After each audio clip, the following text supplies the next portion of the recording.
Assalamu alaikum эже. Өзүңүздүн результатыңыз жөнүндө, чалыңыздын результаты жөнүндө айтып коюңузчу. Мен результаты мен әлі бая Парида, мен де ушу ден соолук аркылуу келип калганмын. Биринчиден өзүм ушу көкүрөгүмө мастопьяны сантиметрина 3 деген Бишкекке барып алдырыңыз же Жалат алдырыңыз деген мен болдум. Ошондо кыйналып жүргөндө основной жерде Назила деген кыз чыгып калды. Мага 3 ай бою жалынды күндө звонок этти. Ишенбей жүрдүм, сен бир тамчы нерсең эле ушу менин ушу жагымды аяктап коё деп. Анан акыры насибикем келип алып ичип калдым.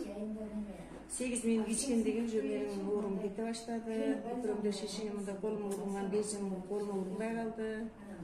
Анан мен ушинтип ооруп жүргөндө күйөөм 3 жыл мурун жөнөкөй сарык болгон.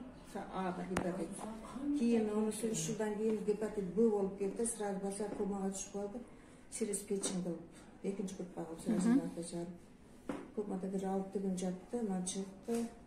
Ошондон бери ошо былтыр августтан бери ичип атабыз. Күйөөм азыр сирез ошол малда 4 миллион бир балада чыккан сирез жазылат. Азыр 14 айдан кийин биз анализ тапшырсак 123 сирез жок. Жакшы. Андай жакшы результат берди. Анан биз спрейди кошуп иштик сразу. 10 күндөн кийин эле спрей кошконбуз. Ошондон бери мына былтыркы ошо август айынан баштап 100 ичип келатабыз. Кудайга шүгүр. Насип экен, дәрі сатып албай атам, артымдан атам жазып койдум ушу айлыгына. Көпкө дары алам, семьяны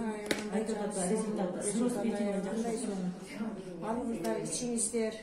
Буну эч кандай коркпоңуздар. Эгер мындай касалымды өссөм, ушу Алла Таала болусун калмады, Кудайым берген нерсени жакшынакай кылып колдонуулайлы. Bundan duat ötkürüylü. Alınızlar, içinizler, ayağına şifa tağınızlar. Rahmat Ece. Nasip kılsın, el koşulunuzlar, içinizler. Rahmat Ece. Şifa versin Allah. Rahmat.